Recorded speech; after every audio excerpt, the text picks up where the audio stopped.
Buenos días, les saludo en el amor del Señor en esta mañana donde nosotros tenemos la oportunidad de compartir la palabra de Dios, de abrir la palabra de Dios, de meditar en ella. Nosotros estamos meditando en el libro de Efesios, la carta que Pablo entregó a los creyentes de Asia Menor, y nosotros hemos aprendido a ver el Evangelio como una sola historia. Primero, como una historia, no como reglas, pero leer la Biblia entera como una sola historia. Y en esa era Netflix que nosotros vivimos, encontramos en las distintas plataformas muchos documentales que cuentan historias de las personas. Algunos documentales o películas nos muestran así como una vida fantástica de gente fantástica.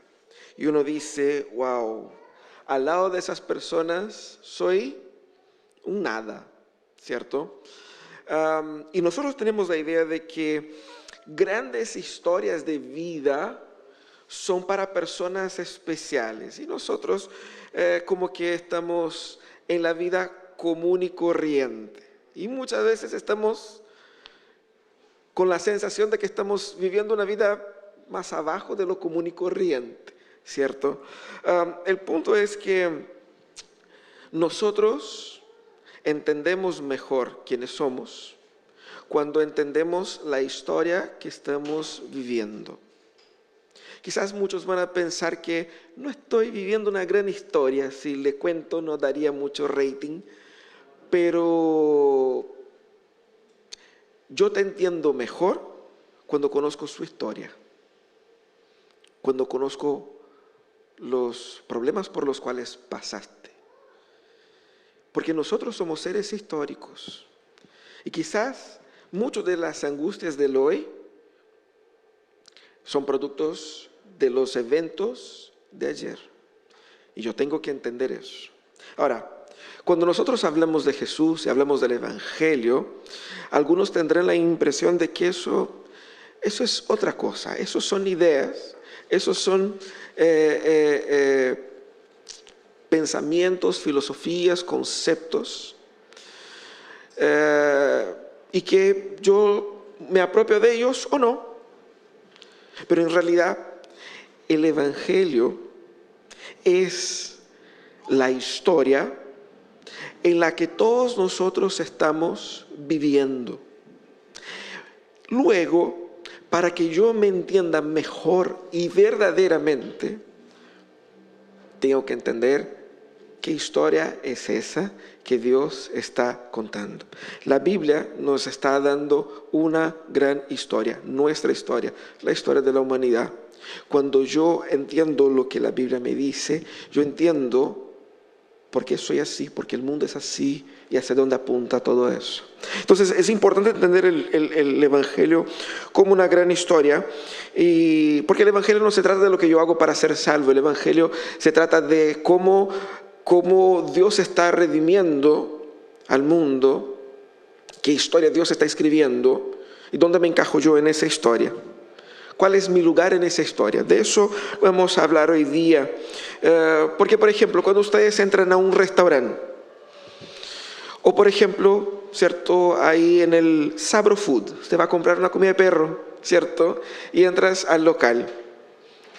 Tú no puedes entrar ahí, ir para detrás del balcón, entrar en la bodega. No puedes hacer eso. ¿Por qué no puedes hacer eso? Porque tú eres un cliente. Cuando entra un cliente, ¿cuáles son las actitudes que se espera del cliente? Una, que compre. ¿Amén? Amén. El Cristo dijo amén. Una, que compre, ¿cierto? Dos, el cliente es atendido. El cliente no entra detrás del balcón, no va a tocar las cosas y todo eso. No es el comportamiento que espero de ti. ¿Por qué? Yo tengo que entender quién soy en esa historia. Cuando entiendo quién soy en esa historia, entiendo cómo debo actuar. ¿Por qué las personas me están tratando de esa manera? Porque yo estoy desarrollando un papel en ese relato. El Evangelio es eso. El Evangelio nos viene a explicar quiénes somos nosotros en la historia del mundo. Y por eso que es una historia tan emocionante. Vamos a conversar sobre el capítulo 3. Llegamos al capítulo 3. Y el libro de Efesios, la carta de Pablo a los Efesios, es muy interesante porque él inicia el capítulo 1 dando una gran perspectiva. Y luego al final del capítulo él ora por la gente. En el capítulo 2, él va así como... es como si fuera una digresión. Él está así como, él entra en un subtópico y habla de cosas más específicas. Y en el capítulo 3 es como si él volviera al capítulo 1 y dijera así, bueno, yo quisiera orar por ustedes, pero... Y ahí empieza a hablar un poco sobre él. Cuando Pablo habla en el capítulo 3 de los versículos 1 al 13 sobre él, él nos ayuda a entender cómo él se ve en esa gran historia y cómo nosotros debemos, así como él, entendernos en esa gran historia de Dios. No solamente nosotros como individuos, pero también nosotros como comunidad. Eso es lo que Pablo está haciendo ahí. El texto es Efesios 3 del 1 al 13. Y copié el título del programa de History Channel, ¿cierto? El precio de la historia. Porque de hecho eso es lo que Pablo va a hablar aquí sobre él cuando él habla de su propia historia. El texto dice así: por esta razón yo, Pablo, prisionero de Cristo Jesús, por el bien de ustedes los gentiles, me arrodillo en oración. Sin duda se han enterado del plan de la gracia de Dios que Él me encomendó para ustedes, es decir, el misterio que me dio a conocer por revelación, como ya les escribí brevemente. Al leer esto podrán darse cuenta de que comprendo el misterio de Cristo. Ese misterio que en otras generaciones no se les dio a conocer a los seres humanos, ahora se les ha revelado por el Espíritu a los santos apóstoles y profetas de Dios. Es decir, que los gentiles son, junto con Israel, beneficiarios de la misma herencia, miembros de un mismo cuerpo y participantes igualmente de la promesa en Cristo Jesús mediante el Evangelio. De este Evangelio llegué a ser servidor. Este fue el regalo que Dios me dio por su gracia, conforme a su poder eficaz. Aunque soy el más insignificante de todos los santos, recibí esta gracia de predicar a las naciones las incalculables riquezas de Cristo y de hacer entender a todos la realización del plan de Dios, el misterio que desde los tiempos eternos se mantuvo oculto en Dios, creador de todas las cosas. El fin de todo esto es que la sabiduría de Dios en toda su diversidad se dé a conocer ahora por medio de la Iglesia a los poderes y autoridades en las regiones celestiales, conforme a su eterno propósito, realizado en Cristo Jesús nuestro Señor. En Él, mediante la fe, disfrutamos de libertad y confianza para acercarnos a Dios. Así que les pido que no se desanimen a causa de lo que yo sufro por ustedes, ya que estos sufrimientos míos son para ustedes un honor.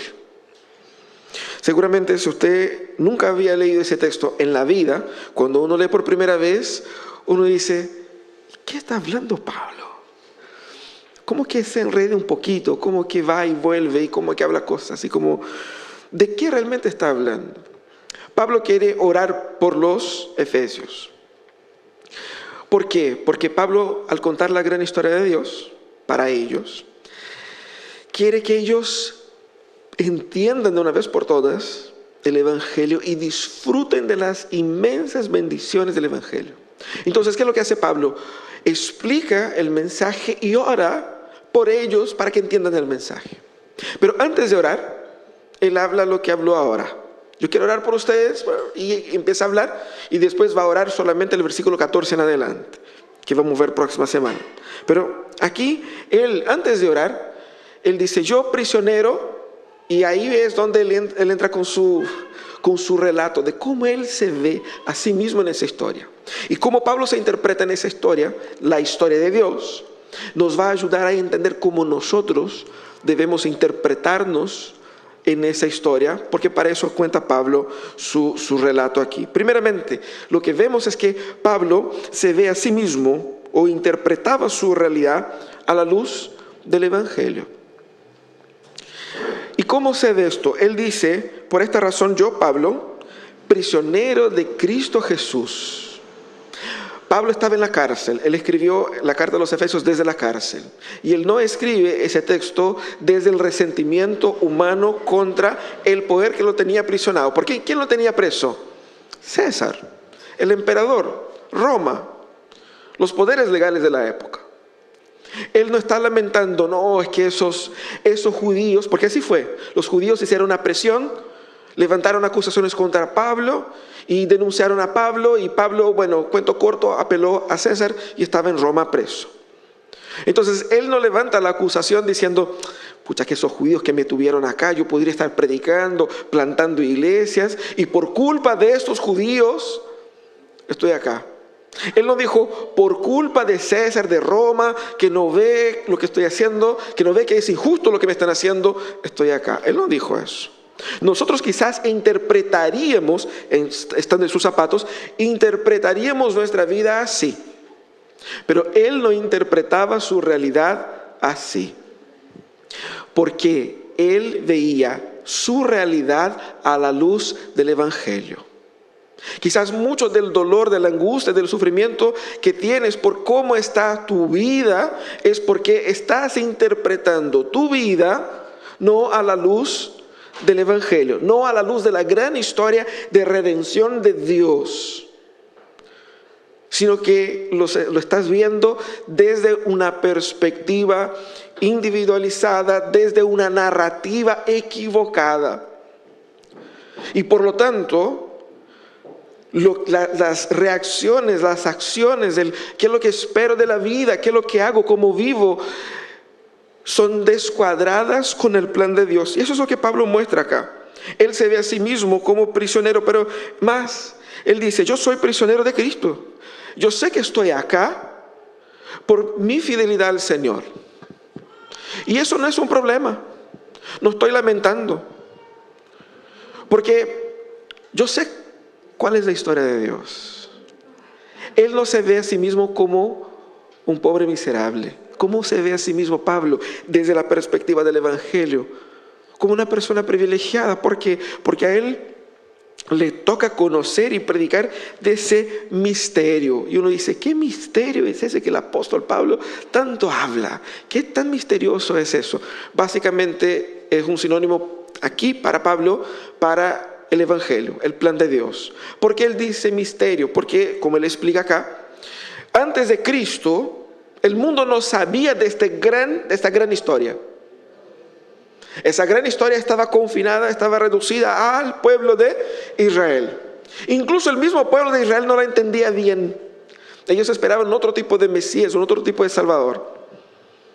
Cuando viene Cristo, no solamente Cristo cumple con pagar nuestros pecados en la cruz, derrotando la muerte, pero a partir de Cristo se empieza a propagar este mensaje, el real significado de la historia humana, no solamente para los judíos, sino que para todos los pueblos, de todas las nacionalidades. Es decir, la gran historia de Dios no está vinculada a un grupo étnico, es mucho más grande. Entonces, por eso que él dice que eso es un misterio, la gracia de Dios revelada a nosotros. Pero es muy interesante, ¿por qué? Porque Pablo entendía a la luz del Evangelio el tiempo que él estaba viviendo. El timing, esa es una palabra que la gente ocupa a veces, el timing correcto. ¿Sí o no? Él entendía qué es lo que realmente estaba pasando. Eso es dar peso a los eventos. ¿Cómo puedes decir tú qué evento es importante y qué evento no es a lo largo de la historia? Por la comprensión de la historia como un todo. Mira para el pasado, la historia de nuestro país, la historia mundial. ¿Cuáles son los eventos importantes de la gran historia del mundo? ¿Qué es lo que es más importante en la opinión de ustedes? ¿La caída de las Torres Gemelas en 2001? ¿O cuando Corinthians ganó el campeonato mundial en 2012? No sé, piensen ahí ustedes. La gente se ríe porque es así como bien obvio. Pero en algunas narrativas los valores se distorsionan. En algunas narrativas, si yo soy una persona muy desubicada, voy a decir, no, eso de las Torres Gemelas no fue nada, pero el campeonato mundial de Corinthians, eso fue todo. Y seguramente usted va a decir, está loco, no tiene noción del mundo en el cual vives. Porque si bien eso puede haber sido algo importante para un grupo de personas, no tuvo el impacto que tuvo el evento de las Torres Gemelas. ¿Cómo sé que un evento es más importante que el otro? Por la comprensión de la historia. Pablo, al verse desde la perspectiva del Evangelio, al entender el mundo, los eventos y asimismo desde la perspectiva del Evangelio, él pudo saber cuáles son los eventos más importantes y más relevantes que nosotros podemos ver y vivir. Y por eso, ¿por qué digo que él tenía ese timing? Porque él sabía de la importancia de la venida de Cristo y su impacto para la historia global. Debemos entonces entender nuestra realidad a la luz del Evangelio. El Evangelio es definido aquí, como dice Pablo, como la gran historia de Dios. Y el Evangelio es definitivo en la construcción de la identidad de Pablo. Porque él no dice que él está preso por culpa del Evangelio. Él nos dice que el Evangelio es algo que él cree, algo que él profesa. El Evangelio cambió lo que él es. Eso implica la comprensión de la historia, la comprensión del desarrollo histórico, y nosotros debemos construir nuestra identidad, no en la narrativa que nos han contado. Porque usted, quiera o no, usted se ve a sí mismo dentro de una narrativa, dentro de una construcción histórica. ¿Cómo debes comportarse en la sociedad? Eso es una narrativa que te fue enseñada. ¿Cuáles son sus roles en el trabajo, en el hogar? Todo eso es una narrativa, una historia en la cual nosotros nos imaginamos dentro de ella. El Evangelio viene a romper con todas estas narrativas y darte una nueva historia y decir, no, tu historia no es esa la que estás viviendo. Tu historia es la gran historia de Dios.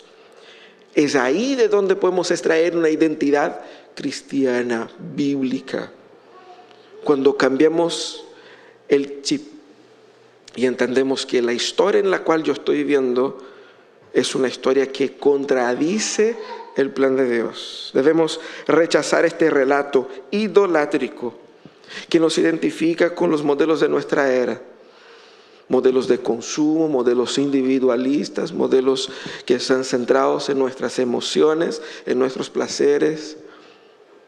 Incluso modelos comunitaristas, modelos variados, pero que no son la historia, el relato, la narrativa de Dios, de cómo Dios explica la realidad. Pablo entendía a sí mismo desde la luz del Evangelio, pero también entendía a sí mismo desde su llamado. Y eso es interesantísimo, porque él utiliza varias palabras para mostrar cuál es su rol en esa historia. Él primeramente se llama a sí mismo de servidor. Servidor, soy un servidor. Y es interesante porque el llamado de Dios para Pablo va a determinar qué es lo que Pablo debe hacer. El llamado determina la acción. ¿Quién eres tú en esa historia? Primero, el primer paso que vimos es, tenemos que cambiar la historia. Segundo, dentro de esa historia, ¿qué es lo que yo hago? ¿Cuál es mi rol? Seguramente ustedes cuando niños les tocó en el colegio, en algún lugar o en la iglesia, hacer obras de Navidad, una obra, ¿no es cierto?, del Día de la Madre, ¿cierto? Y a uno le tocaba ser un personaje A o el personaje B, a otros le tocaba ser el árbol, ¿cierto? Cada uno tenía un rol, un papel en esa historia. ¿Cuál es su historia? ¿Cuál es su rol ahí dentro de esa historia? ¿Cuál es su papel en esa vida? Eso es lo que Pablo dice acá. Él entendía su realidad a la luz de su llamado. El llamado que Dios dio a él. No el llamado que él inventó, no el llamado que la cultura le impuso, ni siquiera los apellidos o los títulos o los méritos que él podría haber construido con su pasado. Como teólogo, como líder, como una persona influyente, todo eso él rechazó para asumir un nuevo rol, un nuevo llamado, el llamado del Evangelio. Y Pablo era bien claro en ese proceso. Él se presenta aquí como un servidor. Pablo, ¿quién eres tú? ¿Qué haces tú aquí? Yo simplemente soy un servidor. Yo me someto al plan que me han entregado. Yo no escribo la historia. Yo no escribo el guión. Yo simplemente obedezco al rol que me han dado. También él se veía a sí mismo como un privilegiado, porque a él se le ha dado el privilegio, el regalo de compartir el Evangelio con los gentiles. Y él no veía, como quizás muchos podrán ver, su rol como un cargo, como un peso, como una carga, como una obligación. Si bien en otros lugares él dijo que se veía a sí mismo como un esclavo de todos, esa sería una expresión, pero él no veía eso como algo negativo. Él veía a sí mismo como un privilegiado de ser parte de esta gran historia, cumpliendo el rol específico que Dios le había dado a él. Pero también él se veía a sí mismo, como dice acá, como el menor de los menores. El texto de la NBI dice, aunque soy el más insignificante de todos los santos, en otras traducciones dice, yo soy el menor de los menores. ¿Qué quiere decir eso? Aquí Pablo ¿sabe cuando uno se echa flores? Hablando así como si yo soy malo para eso. Para que el otro diga, no, que eres bueno. ¿Cierto? Las redes sociales están llenas de eso. ¿Cierto? Pablo no está haciendo eso. ¿Qué es lo que está haciendo Pablo?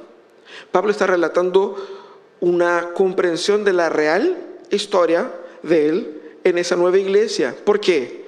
Pablo era un perseguidor de la iglesia. Él no tenía ningún derecho, humanamente hablando, de ser un apóstol, porque él mismo fue un instrumento de muerte para matar y perseguir a los cristianos en los primeros años de la iglesia. Él no estuvo con Cristo como los demás discípulos estuvieron. Él no tenía las historias que Juan, que Pedro, que Santiago tuvieron con Jesús. Él no se sentó ahí en el monte para escuchar el sermón de Jesús, ni fue testigo de sus milagros. Él conoció a Jesús resucitado. Él, como en otro momento va a decir, un hijo que nació fuera de tiempo.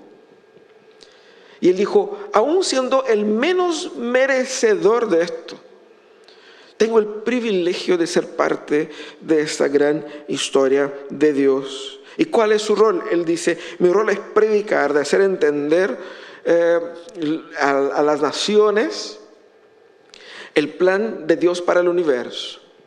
Pablo tenía bien claro cuál era su llamado. Y eso es interesante porque para muchos su rol en esa historia, su llamado, el papel que Dios nos llamó a vivir, no es claro.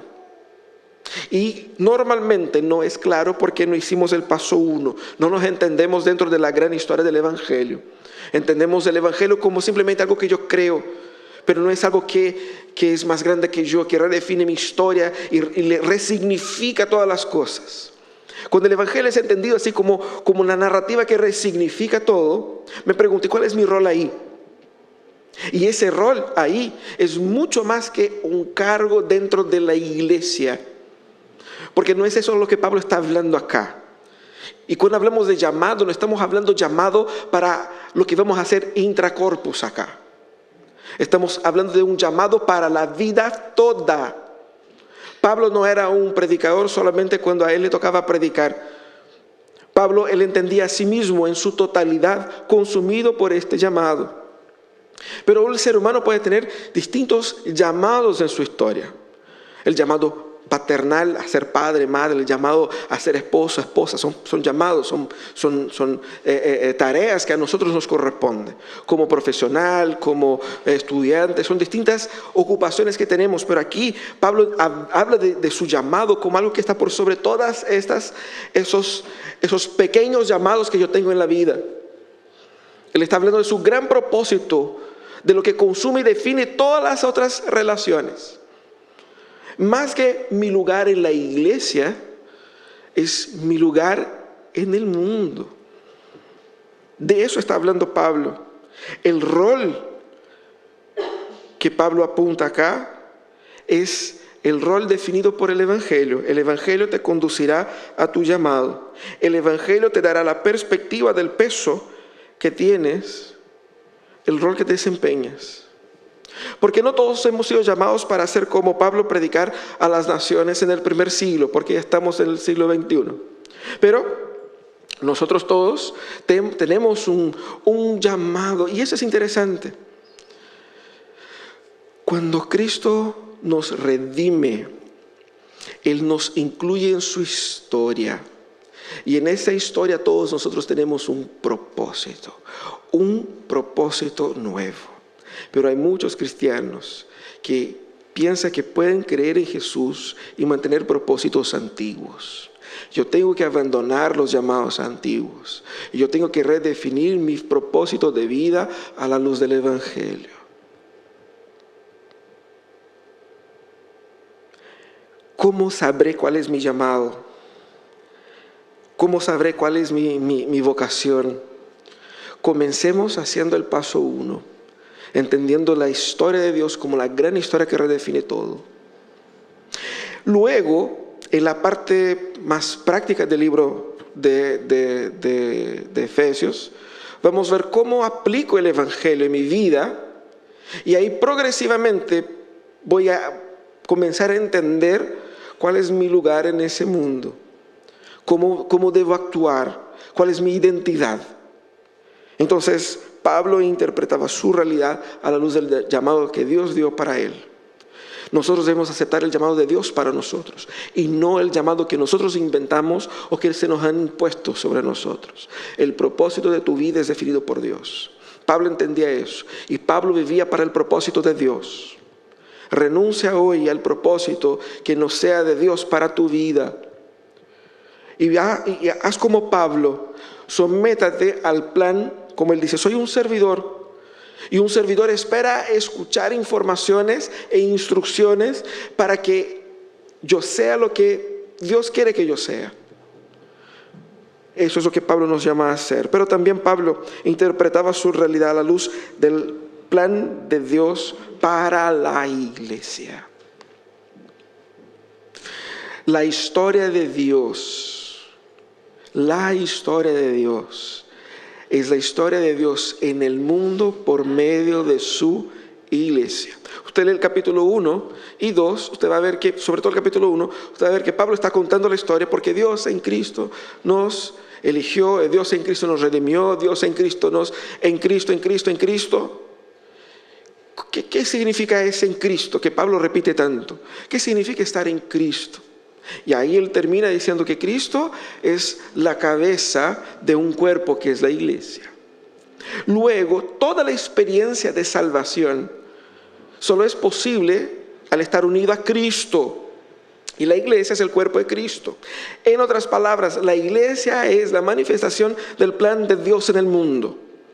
Es por medio de la iglesia que Dios trae la redención, trae la misericordia, la restauración de todas las cosas. La iglesia está en el centro de este proceso, tanto que es así que él dice que el plan de Dios era de que toda esta sabiduría de Dios, en toda su diversidad, se dé a conocer ahora por medio de su iglesia. Nosotros insistimos en entender el Evangelio como algo puramente individual. Yo creo, lo que yo pienso, lo que a mí me afecta, lo que a mí me parece. Hablamos la semana pasada sobre la importancia de romper con esta idea de que el Evangelio es una opinión personal. El Evangelio no es una opinión personal. El Evangelio es un hecho histórico y que está ahí y que es lo que es. No está a la voluntad de las personas. Pero guardamos en el corazón mucho de que eso sea una experiencia puramente individualizada. Debemos nosotros entender que el plan de Dios en la historia es mucho más grande de lo que yo pienso. Hay una tendencia en nuestro corazón de pensar que nosotros somos la última chupada del mate, ¿cierto? Lo más importante de lo importante, de que Diosito se preocupa de mí, conmigo y por mí. Pero la Biblia dice que no, toda la historia es en Él, por Él y para Él. La historia es en Cristo. Cristo es el centro de la historia. ¿Qué significa eso? Significa que la historia que Dios está escribiendo es mucho más grande que tu historia individual y personal. Somos parte de un gran movimiento, de una gran transformación, de una gran redención que nos sobrepasa. Por lo tanto, cuando entiendo mi lugar en esa historia, entiendo que mi lugar en esa historia es un lugar en una historia mucho más grande que mi historia personal y privada. Lo que para nosotros es un privilegio, porque somos parte de algo definitivamente majestuoso y grande. Pero por otro lado me desafía a salir de ese ostracismo egoísta de pensar que Dios existe para darme bendiciones. Es mucho más que eso. No se trata solo de nosotros, ni de nuestro fin último. Y por eso muchas de las formas como nosotros evangelizamos está descuadrada de la Biblia, porque nosotros, como dijimos en otros momentos acá, evangelizamos utilizando ahí el librito 4 leyes espirituales. Y el libro es totalmente antropocéntrico en el sentido de que cómo comienza la narrativa. Dios te ama y tiene un propósito para tu vida. Yo soy el centro de la narrativa.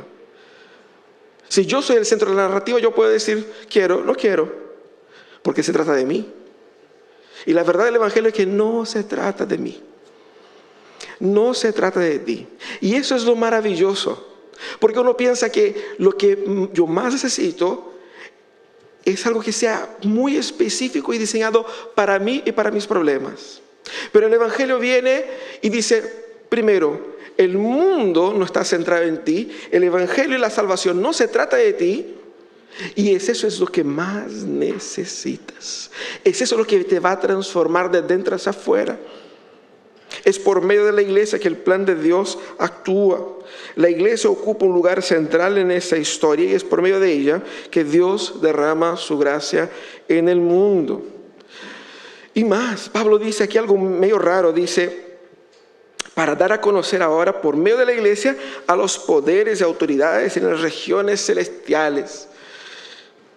¿Qué? O sea, ya Pablo, por favor, sea más claro acá. Básicamente él se refiere al poderes celestiales, está hablando de los ángeles, seres espirituales.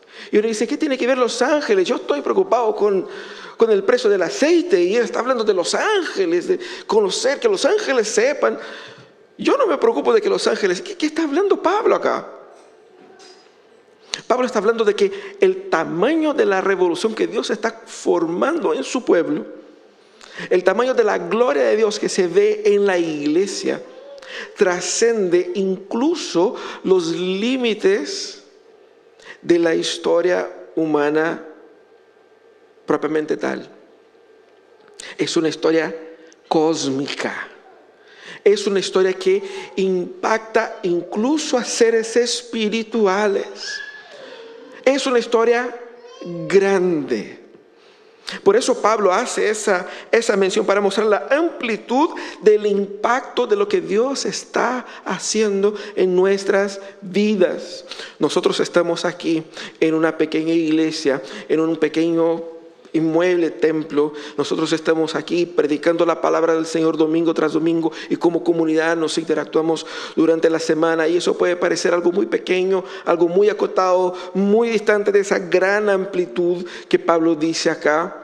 Pero nosotros no somos solamente nosotros la iglesia de Dios.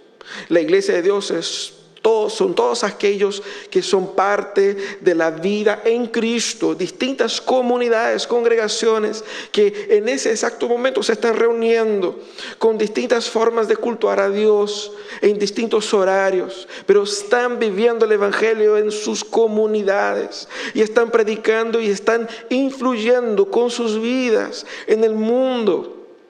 Dios está actuando y la obra de Dios es imparable. Y nosotros tenemos el privilegio de ser parte de esa gran obra que Dios está haciendo. El honor, así como Pablo dice, de ser objeto de esta gracia y de ser no solamente objeto de esta gracia, pero también instrumento de esta gracia. Porque hay muchos hijos pródigos de Dios que están ahí, que serán alcanzados por medio de ustedes. Porque nosotros somos el plan de Dios para alcanzar a estas personas, a esta comunidad local y a la iglesia como un todo. Dios ha derramado dones. ¿Dones para qué? ¿Para que nos sintamos bacanes? No, dones para servir, para construir, para que personas crezcan y creciendo, construyan familias fuertes, construyan un involucramiento con la sociedad fuerte, claro, transparente, un testimonio vivo. Y que por medio de ese testimonio personas sean transformadas. Pablo dice ahí en Romanos que él no se avergüenza del Evangelio porque el Evangelio es el poder de Dios. Y ese poder de Dios actúa por medio de la iglesia. Y él veía a sí mismo y él veía su historia desde el plan de Dios para la iglesia. Pablo no se veía sin la iglesia. Para Pablo la iglesia no era un lugar donde él se reunía. Para Pablo no era solamente un grupo con el cual él tenía afinidades. Para Pablo la iglesia es la materialización del plan de Dios en el mundo. Es la manera como Dios hace visible su amor, su gracia, su redención. Y nosotros somos llamados a ser iglesia de Dios, así como Él está haciendo aquí. Cuando Él dice, no se preocupen por mí que estoy preso, para el beneficio de ustedes. ¿Por qué? Porque Pablo entendía que su sufrimiento valía la pena por el amor a la iglesia de Cristo. Por el amor a la iglesia de Cristo. Nuestra vida debiera estar dedicada al servicio de la iglesia de Cristo, porque ella es el cuerpo mismo de Cristo. Con ella tenemos comunión con Cristo. Con ella nosotros somos parte de la historia que Dios está haciendo en el mundo. Pero ¿cómo irán el Evangelio? ¿Cómo irán el Evangelio si nosotros no les hablamos? Pero más que eso, más que hablar, el Evangelio no es solo lo que crees, el Evangelio es lo que eres. Porque el Evangelio no son solamente ideas, conceptos. El Evangelio es una gran historia. Y tú ya estás en esa historia, dentro de un rol, con un propósito. Lo que Dios quiere de ti es que vivas según el rol que a ti te toca en esa historia. Y así ellos oirán. No solamente por su testimonio, porque las palabras que saldrán de tu boca son palabras que están dentro de esa nueva identidad, de ese nuevo contexto, de ese nuevo propósito. Eso me hace redefinir cómo estoy viviendo como familia, cómo estoy haciendo mis negocios, cómo estoy estudiando. Me hace redefinir un montón de cosas. Cómo administro mi tiempo, mi dinero, cómo administro mi momento de entretención, cómo hago todas las cosas. ¿Quién soy yo en esa historia? Tengo que ser el Evangelio para que puedan escuchar el mensaje completo. Y el mensaje completo es la gran historia de Dios. Así que gaste sus mejores años para Dios, con Dios, para la obra de Dios y para el plan de Dios. Gaste sus mejores años. Quizás alguien va a decir, mis mejores años ya se fueron. Los mejores años son los que tienes ahora. Gástelo para Dios. Gástalo con Él. Porque como aprendimos hace unos meses atrás, Dios es un ser personal y lo que Él demanda de nosotros es tiempo de calidad. Gasta tu vida como Pablo acá. No importa si estoy aprisionado o no, yo estoy viviendo una gran historia. Estoy viviendo una vida que vale la pena. Dios no murió en esa cruz, Cristo no murió en esa cruz para darte una vida acomodada simplemente, para darte bendiciones durante la semana, para ayudarte en tu trabajo o para que tus hijos crezcan sanitos.